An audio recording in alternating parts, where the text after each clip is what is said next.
In Tuscaloosa, tradition isn't just remembered, it's inherited. From his father, Billy Neighbors' battles in the trenches under Coach Bryant, to Wes Neighbors anchoring the line decades later, toughness runs deep in this family. An All-American center, a locker room leader. Every snap, every drive, every Saturday, Wes Neighbors embodied what it means to wear crimson. In Part 2, Wes takes us inside the huddle and behind the moments that defined a generation of Alabama football. This is Crimson Chronicles, Legends of Alabama Football, Part 2 with Wes Neighbors. The legacy lives on, and if you love the Tide's history, hit subscribe on YouTube, Apple Podcasts, or Spotify. Tell us about your role in playing the role of your dad in the Bear movie between the time of the Sun Bowl and the start of classes. Yeah. And how did that all come about? And, you know, the movie was obviously heavily criticized by Bama fans everywhere, rightly so. But tell us that story. Oh, my dad had become friends with a producer. My dad. Well, some stuff. So the scene was supposed to be based on a true story. Coach Bryant came, when my dad was a freshman. Coach Bryant came out of the tower. And said they were doing a bunch of titty blocking, what he used to call it. He wanted them to fire off, and it supposedly got down. And my dad and him went at it, and Coach Bryant whipped my dad, and he got up, and my dad called him back and killed Coach Bryant the next play, and that was it. Really happened. That really happened. So they wanted to portray that in the scene, and somehow my dad got me a part, which was, I'm in the movie. I looked like I had this hat on, and I got Red Grange's shoes on they found put on me, and my helmet in the scene looks like it's a 5-pound sack with a 10-pound head. It was miserable. And so they filmed it at Georgia Tech, and that's what made everybody so mad. You know, the chick granny stuff and all that. That was a big deal to my dad and them. They were so mad about that. So they used all these extras they got from the USFL. So basically, we're having spring training out here. They're really getting happy. Wow. And so we do our scene with Gary Busey, and the scene of Coach Bryant blocking me, and they teach me how to do all this, fall back and slide to make it look better for camera and all this other stuff. It gets time to me to hit Coach Bryant, which was Gary Busey, and they bring a stunt double. and now everybody else in football, real football players, mostly professional USFL players, they hired as extras. And we've been hitting each other all damn day, so we've gotten to become kind of friendly. And there were a bunch of people from Tampa Bay. Anyway, so guy comes in and I said, we're gonna fake this, and then the guy says, no, I really want you to hit this guy. I don't have any pads on. I just got the trophy I was jacked, and and he goes, I really want you to. I said, no, we need to fake this. I really don't need to hit you. And we do the first one. Cut. The director goes, says, Wes, we really want you to hit this guy. I said, dude, I'm going to hurt this guy. But he was kind of tall, but he was lean. Anyway, so we do it again. And finally the stunt guy goes, he gave me this arrogant thing. I've jumped off automobiles. I've jumped off trains. I've done that. You can't hurt me. So I walked back there, and the guys, all three of them are standing there, yelling, just like that. I fired off. I hit him right up under the chin. I picked him up, drove him into the ground. Everybody's going nuts. Turn around, they're all high-fiving. Turn back around, this guy's leg is compound fracture broken. like this. And the director looks like he's a damn ghost. He's totally white. He's jumping up and down. Somebody get an ambulance. Somebody get an ambulance. And, you know, I warned him. Just, you know, it was. But, yeah, it was not a good. It's West 1, stunt double 0. So that was next. We saw him like 3 or 4 days later. He was riding around in a golf cart, just all jacked up. Oh man, that was my movie experience. I got paid $2,200 for that for the 2 days or 3 days I did it. I really didn't do much after that. In the movie, it's actually owned by Kevin Welbiak. He was in my class. Bought rights to the movie. I don't know. Thank God he has it buried somewhere. Because my scenes in there with a helmet like this. It's still imprinted on my head. Oh, really? Well, yeah. So, Wes, what about, you know, I mean, obviously you're a quiet, shy, serious guy. And so you didn't do any clowning around in the locker room, and nobody else did either. What about some moments of camaraderie that you can share, that stuff that still makes you smile today about guys that you played with? Well, I was awful. I had everybody's room, everybody's drawer, everybody's locker. If I saw somebody arguing, it was on. Like my bucket and somebody were arguing. I forget what their crew Morgan were arguing about something. So I went in their room and I cut a little hole in their pillow and I tied a string, and above like when you lay down above it was where your drawers were, and there was a little shelf.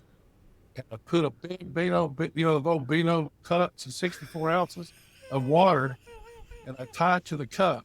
So when they went down and laid down on the pillow, the water come on like that. Yeah. Nice. And so I did it to them. The next thing I know, they're having a water battle outside their dorm room. You know, they had no idea it was me. I just knew they were fighting. So I used to take John and somebody got in a fight. And so the next day I'd take John Hands. He used to come in to get your equipment, and you have a little lock on your locker. Well, I taped it with like 5 rolls of tape. And so there's no way he'd come in there late. You know, he always used to come in there a little late. But it was always they were fighting with somebody else, right? And I would come in and just facilitate just a little bit of steam off for everybody. But no later, I had a key to everybody's room. And I'd borrowed it to I lost my key, and they never asked for it back. It was, thanks. The master key, yeah. But I would never steal anything or anything like that. I just facilitated some pressure releases. That's awesome. Well, Wes, going to the 84 season, was the losing season in 84, where you finished 5-6, sort of the bottoming out of Coach Perkins's career? You had the Boston College loss at Legion Field, where Kerry Good got hurt, which changed his whole life, his football career. Had the wrong way Bo waxed the dude play with Brent Fullwood against Auburn. But about that year, that had to have been tough to have, and losing to Vanderbilt. Oh, yeah. You know, had to have been tough for y'all. First losing season since '57. It was awful. You know, the thing about that, Tommy, is we were ahead of every game at halftime but one. And we had so many injuries that year, key injuries. We didn't have a lot of great leadership. I don't think we tried to do too much. I think we just run the ball like we did finally against Auburn that year, and concentrating on the things that, just the little things. But it was always something happening. I mean, I had 4 tackles in the Jordan game, the center. That's never good. That's bad. The center has 4 tackles. I was in the damn list. We threw 5 or 6 interceptions in the game. Goodness. I think what happened really is, Mike Shula struggled not just because of him, because we lost. The Boston College game, we come out, we look all world, and somehow we lose that game. We just made, Coach Perkins made so many mistakes. There were so many mistakes made. In the next, in the Boston College game, we're up by 3 or 4 touchdowns. Yeah. And we put the second string in. I was the only first stringer in. Everybody else was second string. Vince Sutton throws an interception. They score. They put him back in. He throws a pick 6. I mean, we shouldn't have. We didn't have killer instinct in the first game, and then I think everybody started questioning everything, and the wheels started coming off a little bit. To his credit, he got it back together. And the next 2 years, we were in the top 10, and really lost 2 games by 2 points and tied LSU my senior year. We got beat Penn State, which in Tuscaloosa, which is they ended up winning the national championship. But that year was awful. The only game that we weren't ahead at halftime was the second game we played Georgia Tech, and that was their first game. And we had no idea. They lined up and stuff we didn't see ever. We were totally unprepared for that game. 100% unprepared. I remember going out there and Coach Porter said, "What are they doing, Wes?" And I wrote it up. He looked at me like I had 2 heads. I said, "Yeah, I blocked the safety." Oh, and he lined up out here, but he came in here. And he goes, "Where'd your guy go?" I said, "Somewhere to the right." I don't know. They were just doing these crazy things we hadn't worked on. And so we weren't prepared. And that was the only game I was not prepared for at the University of Alabama ever. But every other game we were ahead at halftime and lost. Well, the next year was, and you mentioned 85 was kind of a mixed bag. You had 2 terrific comeback games that Mike Shula led against Georgia to open the season, which hard to believe has been 40 years ago this fall. On the pass to Al Bell, and then at the end of the season, the great comeback against Auburn and leading down to Van Tiffin's field goal, and in between 2 2-point losses, one to Penn State and one to Tennessee, and then we tied LSU. What do you remember about the Tiffin game? That still is quite how good everybody was on both teams. I mean, Penn State, we get beat up there. We drop some passes, we catch, we win the game. Against Tennessee, Dale Jones made an unbelievable play to knock the ball up. Bobby Humphreys is going to run for a touchdown. We should have won both of those games. Both of those games should have won. The LSU game, we were lucky to tie. Yeah. I mean, they missed a field goal at the end. We fought hard in that game. All these teams were really good teams. I mean, the next year, anyway, so the kick, though, was whoever had the ball last was going to win. We just recently, there are 3 offensive linemen that signed from Huntsville. DeWitt, Alabama, me, Hoss, and Gary Ott. And they had us at the Huntsville quarterback club for the 40th anniversary just 3 weeks ago. And it was really amazing. Just to hear everybody else's perspective. And we talked about it. I thought we were going to win again. Gene Johnson broke in a long run again, and we were about to score, and I thought that would be it. And Auburn called a timeout. Shula went to the sideline. He came back, and I thought we were running. We were getting 10 yards, and they were gassed. And Instead, we throw an interception in the end zone. I think we ran the ball right there. We would have won that game because they would have to start throwing the ball. They wouldn't have been able to run it. And but to their credit, they came back, they scored, and we get the ball back, and there's 50 seconds left. So I'll complete pass, shoot inside, and we're on the 13. And it was like, all I remember is, remember the Georgia game, and we completed a great pass to Gene Jelks on the sideline. It's 4th and 4. We called the reverse, and we'd been beat by Penn State twice by a reverse on 4th down. I thought, this is the call. I get up there, and the nose guard is lined up. No, he's twisted into the play. There's nothing I could do. I mean, zero. So what I did was I have to, if I step left, block the nose guard, the linebackers are going to see there, and they're going to make the tackle. So you got to fake the linebacker. So I step like this, and then I turn back to go get the guy. And Shula made an unbelievable ball. Hit him right when he turned. And to his credit, hit him in the mouth. And that was what, I respect Mike Shula to this day because of that. And then I was able to turn. I went and blocked 3 people. And I just kind of laid out, threw my body up. 3 people fell over me. And then Al would have cut it back. He thought about it. You could tell he might have scored on that because there was nobody. But he did the right thing. He got out of bounds. And 2 plays later, the biggest fallacy in that game, though, is they said if he didn't get out of bounds, we wouldn't have been able to get on. But it was a first down. First down's not the clock. And in fact, they were running on the field. They didn't know he got out of bounds. Huh. And as soon as they put it in play, that's why they snapped it so quick. Yeah. So it wouldn't have mattered if he got out of bounds.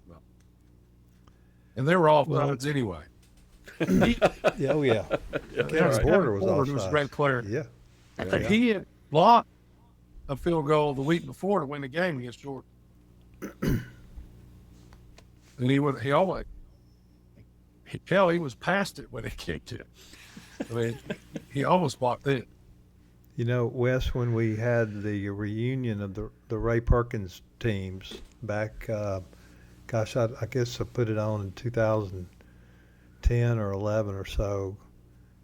I got Paul Kennedy and Doug Layton to recreate the radio call, and they got up there, and I had the script down, and it was quite entertaining. Oh yeah, needless to say, it was amazing. Just to be a part of that was worth the whole time I was at Alabama. Yeah. Just to be a part of that game. Well, going into your senior year, the preseason was a tough one. In April, George Scruggs was killed in an automobile accident. Who was the starter? Yeah. Started in front of Bobby Humphrey and Gene Dell. Yeah. A great person. I used to take him home. In fact, he asked me to go home that weekend, but I stayed. There was some deal I had to go to in Tuscaloosa. I didn't go home. And then in that same accident, Vernon Wilkinson had career-ending injuries. Then Willie Riles collapsed in the right in front of August. Off. Yeah. Off. And he later would have been, in my opinion, a College Hall of Fame player. Yeah. He was a special player in person. Yeah. So 9-3 in the regular season. Any thoughts from that one? I know beating Notre Dame finally was a big game in Legion Field. Yeah, there were some really. You don't want to talk about officiating, but the officiating 2 games that year were horrible. The LSU and Auburn game, horrible. Same officials, both games, and a guy that I respect a bunch was our offensive coordinator in Alabama, who I still talk to a bunch. He believes that the one game was the worst officiating game he'd ever seen against LSU. I guess we had 5 or 6 holding points. they had done. It was the worst officiating game we'd ever seen. The game, it was unbelievable. I mean, in the Auburn game, offense, missed a field goal early. That was a really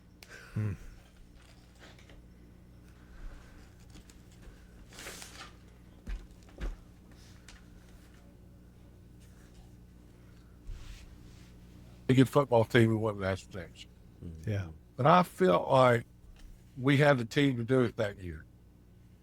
I believe we were going to win it that. And I'm still disappointed we didn't. My junior year, we had some holes that Coach Crenshaw was the offensive coordinator to talk about.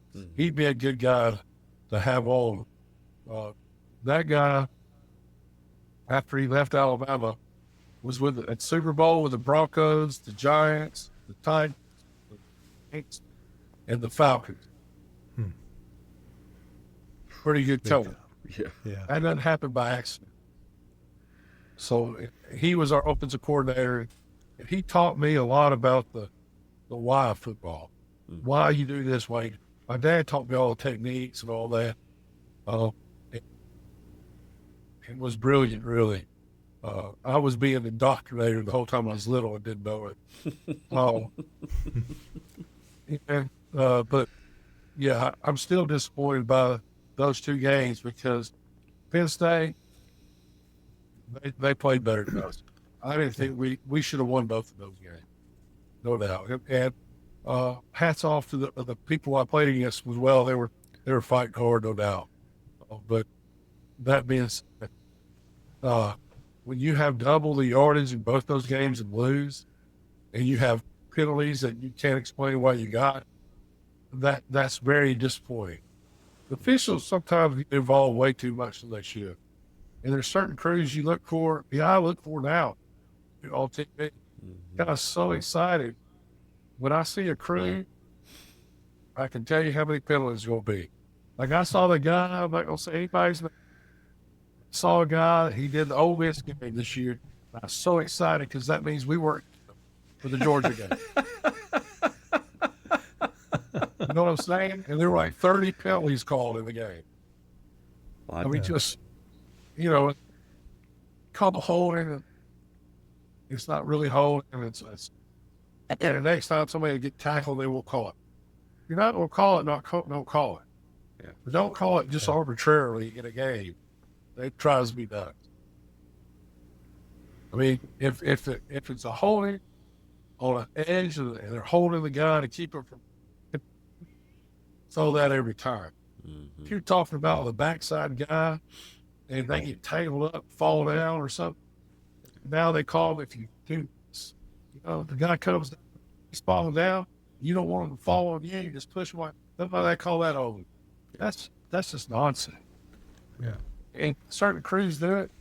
My deal is let these guys play. And if they're getting an unfair advantage, call it. If they're not, leave it alone. Let the game be played. Right. Well, so as your career was winding down, you guys are moving toward the Sun Bowl versus Washington. What did you begin to hear, or did you begin to hear anything in the weeks that were leading up to the Sun Bowl about Coach Perkins and about his? Oh yeah, hell, I asked him the day before the game, point blank. What, he's gonna kick me off now? I mean, one day I got warm up the game, and we didn't have a backup. Really, everybody's hurt. Yeah. So I looked him in the eye. I said, "Are you staying? Or are you going?" He said, "I'm staying." And so we play the game. We beat the dog out of them. I'm sad, but it might have been 2 days later, I'm getting on a plane to go to the Japan Bowl. It was me, Mike, flew a day early to meet Al Bell in Los Angeles.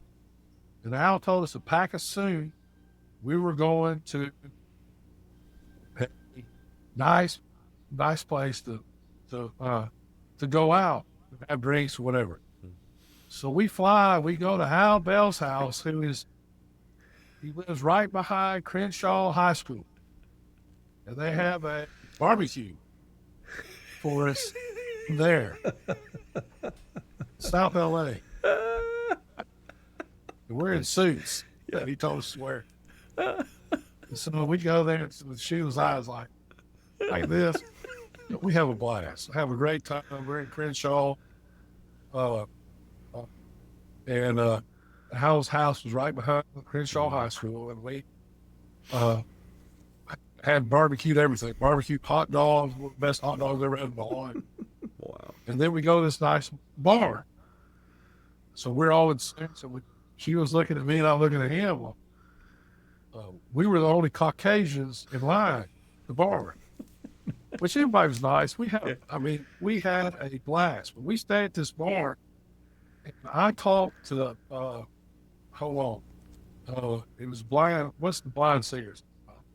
It wasn't Ray Charles. It was Stevie Wonder. Stevie Wonder. I talked to Stevie Wonder for hours. What? At this bar. Oh, God. Hours. I've always wanted to know if he knew I was white. Everybody else in there, except she was the only white guys in there. But we stayed there all night. We had a blast.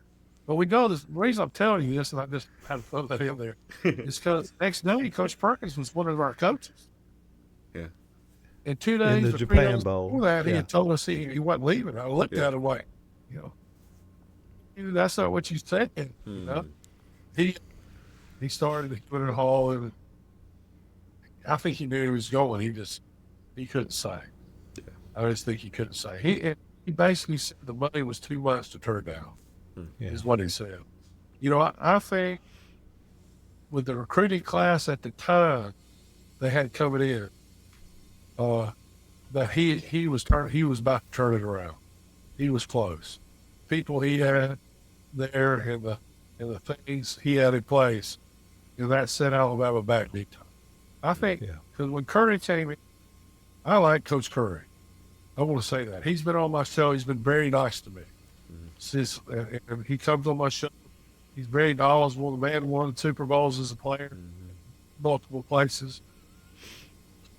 But hiring a Georgia Tech guy was the biggest slap in the face for all the guys my dad's age. Yeah. For all what happened. It was not very smart. And it separated the fan base in a lot of ways. Especially with, some of the other guys that were in an interview, loved Alabama, Coach Bowden. Before he passed away, I had him on my show multiple times, and he talked about his love for the University of Alabama. And but I think that was a mistake that put us back. Now, again, I love Bill Curry. He's been so nice to me. But that, to me, was the mistake that was made that set us back a little bit. And hell, he almost won it. He came close. In the year they played Miami, they win that game. And there were 2 bad calls in that game. I love the replay. I get it. Sometimes it gets frustrating. I think they're called too many penalties now. I mean, they missed a penalty in the Auburn game where the guy didn't run off the field right. Right. Really? But he didn't go off the field. Now, how is the official supposed to determine if he's running off the field right or not? Think about that and set the ball. And it's gotten to where it's just too much. They need a parent help. But you cannot call if a guy lines up, he's supposed to be the end mile line of scrimmage. He runs, and they said that he wasn't the end mile line of scrimmage like in the Oklahoma game last year. I mean, why don't you review that? Right. Yeah. That's an easy review. Yeah. I like the review. I think you should expand it to most, but cut down all these silly rules they have. Some of these rules are, how do you supposed to tackle a guy that weighs 240 pounds and not use your head like they kicked the guy out from the Alabama game in between tackles? Now, I'm all for the target on wide receivers. That's dangerous. Growing up, we saw people get paralyzed in the NFL, Darryl Stingley, and all that with people launching. I'm all for that. But not between the tackles. Not between the tackles, though, right? How do you supposed to tackle a guy that weighs 235 pounds You can't without using your helmet. It's impossible. I don't that. He didn't more hurt that guy than man on the moon. Mm-hmm. I just so I just I'm for let's pare down the rules where get these guys a chance to call a good game. Yeah. You know, anyway, I don't know what we're talking about. You got me off on a thing. Go ahead, Tommy. Rick. Go ahead.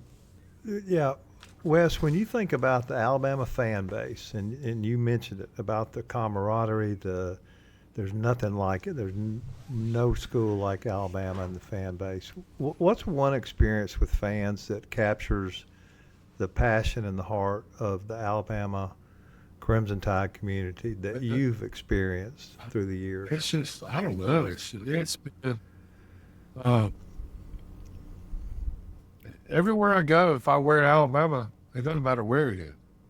If I have Alabama, I get a roll tide everywhere I go. Yeah. I mean, so I go to these conferences for my company. They'll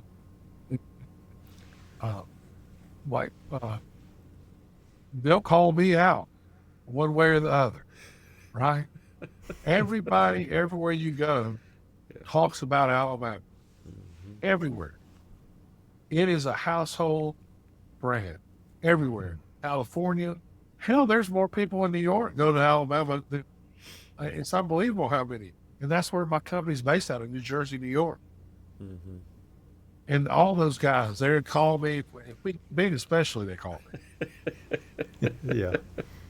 But it's just, to me, Alabama fans know football better than most people. They know, like, you know, my grandmother would know that we didn't try hard enough in the Florida State game, that we weren't running the football. Mm-hmm. Our fan base understands what effort looks like, That's right. you know, and trying. And that's not the case everywhere else. You go to LSU, you know, I love their passion. I won't say that. I love going to LSU games. And Tiger Stadium at night is special. Again, the big game. But, you know, the small games, they go home at halftime. Mm-hmm. I mean, they've been tailgating since 6 in the morning. They get tired. On Thursday, right? Like, yeah. But Ole Miss games, though, it's really nice. But they're fighting amongst each other in this thing. Yeah. I mean, it's like going to the Coliseum back in Roman days. That's what I like. And now I enjoy. Man, I got to tell you, I enjoy it. I pull for LSU. They're not playing any of my kids now because we're Alabama. Right. I do. And even though I know they're wanting Alabama, everybody to play to go down on the way to the game. I mean, it's just, they just do not like Alabama, and it's a rivalry. It's a true rivalry. Yeah. But the Alabama fan base is special. There's nothing like it anywhere. Mm-hmm. They're just, and it's actually true knowledge of the game. I mean, you still, you yo-yo here or there. Most of the fan base actually understands football to a high degree. Yeah. And you don't get that everywhere. Yeah. Wes, both you and your father, Billy, left quite a legacy in Alabama. What does it mean to be part of that multi-generational story? I mean, I wrote a whole book on 16 different families of Alabama football back 40 years ago and 30 years ago for the reprint. And in my research, there were like 80 or 90 families that had gone all the way back to the early 1900s, and I ended up picking 16, and y'all were one of them. But what does it feel to be one of those guys? Well, I'm telling you, it's just special to be part of the universe. It's special. There's so many because your experience was so great. You want your children to have the same experience. Yeah. And that's what it's about. I mean, the pride my parents had when Wesley was in Alabama was, it just meant so much for him to be a part of Coach Saban's deal after my dad so close to Coach Bryant. I mean, Wesley was there for most of Coach Saban's career. Well, for all his championships, I think he missed more than 2020. Yeah. But other than that, he was there for the rest of them. And that's just, it's fun. It's what it is. It's just a lot of fun. My brother's son was at Alabama 2 years ago as well. Hey, he was actually a GA at Georgia for this last game. And then Jackson, you mentioned my sister's son, who is at the Senior Bowl. And he's a scout for the Senior Bowl. Yeah. So they've all gotten in football. Now, my dad would not let me become a coach. Coach Collins asked me, I kept trying to come back, and I fought the physical because of my back again. And he said, Wes, I want you to stay. We're in Phoenix. He goes, Wes, we want you to, he told me I couldn't play anymore. He said, you could be paralyzed. You don't want to take that chance. He says, but you know football, you know what you're talking about. We want you to be a scout this year. Next year, we'll find a spot for you on the field. So I called my dad. It's like 11:30 at night. We're supposed to start practice next day. And I said, yeah, Dad. He goes, well, what are you going to do? I said, well, I'm going to stay here a couple of days. Coach Stallings says he wants me to be a scout. Well, I'm going to think about doing that. Now, I'm already working for him. Anyway, I go to bed at 6 o'clock in the morning. I'm in Phoenix now. And a knock on the door. Open the door. It's my dad. He took the red eye out. He says, come on, Wes. You're too damn smart to be a damn football coach. You're coming home with me. And we got my little 300 ZX. Me and my dad. Nice. Oh, boy. 600 pounds. And drove from Phoenix, Arizona. Thank God he didn't have any luggage. We drove from Phoenix, Arizona, all the way to Huntsville, Alabama. It was, I'll never forget it. Everybody from Phoenix to Oklahoma was an Indian. Everybody from Oklahoma to Arkansas was a cowboy, and there were rednecks from Arkansas on. We went to the Pine Forest. It took us 3 or 4 days, and he taught the whole time. And he never really taught that much. Wow. They taught the whole, and it was, I'll never forget it. But he just told me a bunch of things of what he expected and what he wanted me to do. And so none of us were football coaches, but all of our kids are.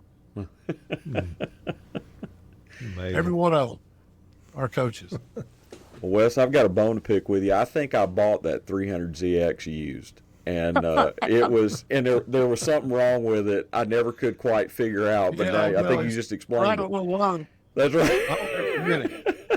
It had a tilt to one side. I won't say which one, but he was 600 pounds in that baby all the way back. It never was the same. I can tell you. Well, hey, we've Tommy's asked you some really serious questions. I'm going to ask you one that's kind of a little lighter here. Okay. If you could go back and relive one non-football day from your time at Alabama, what day would it be? Oh, man. Non-football day. Yeah. I don't know. There's a lot of good times in Tuscaloosa. I don't know if I can say any of them. I was going to say, if you can tell it, but if you can't, you can just take a pass. Well, it was everything. It was the camaraderie we had as players. Never goes away. It's really weird. I have camaraderie with people I didn't play with.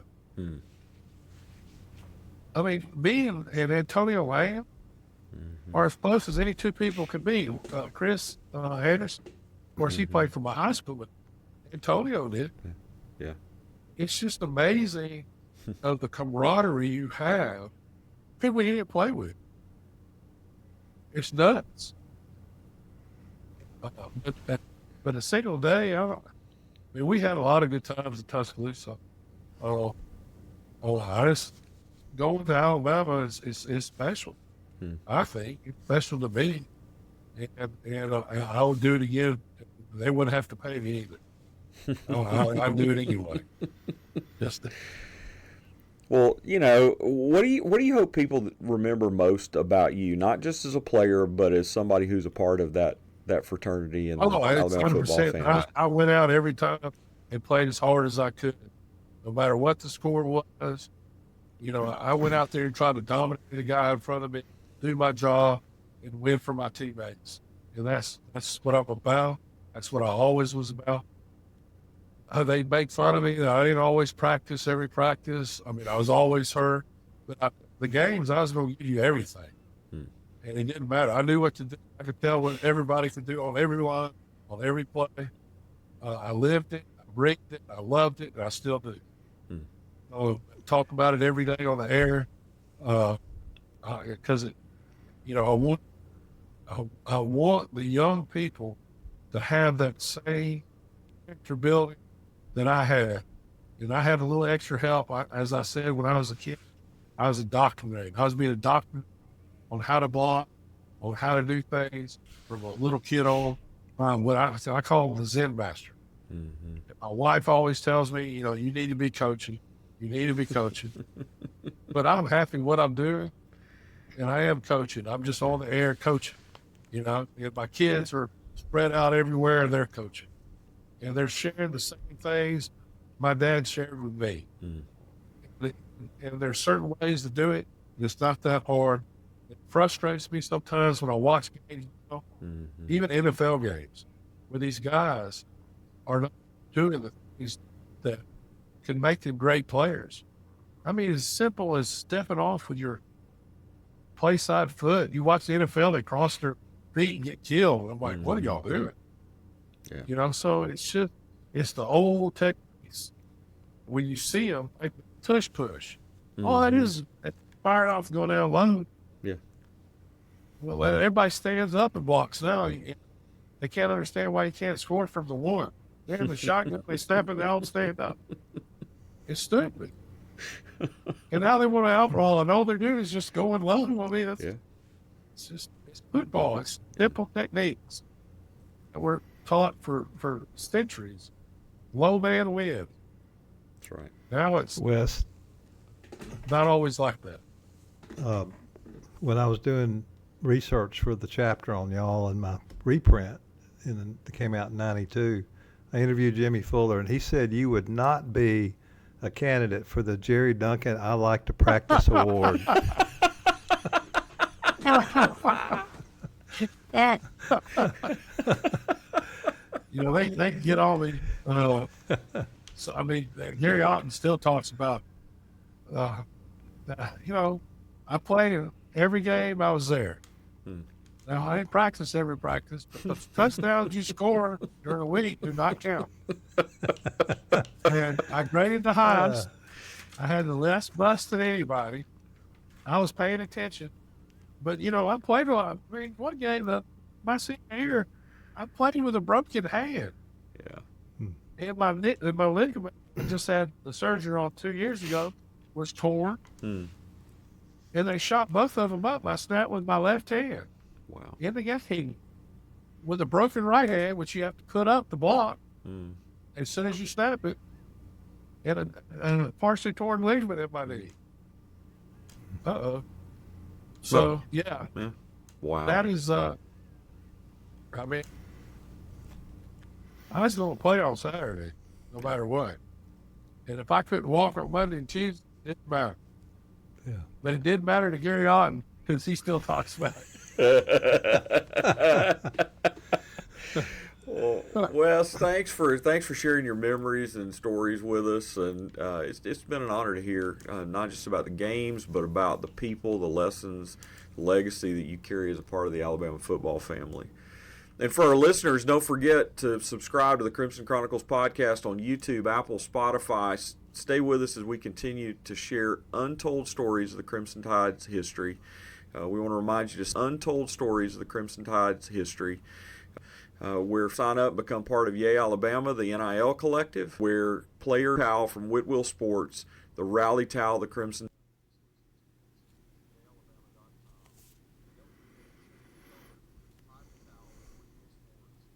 Tide. Order it at whitwellsports.com. Use the code TWO Order it at whitwillsports.com. Use the code TW Roll Tide. Roll Tide.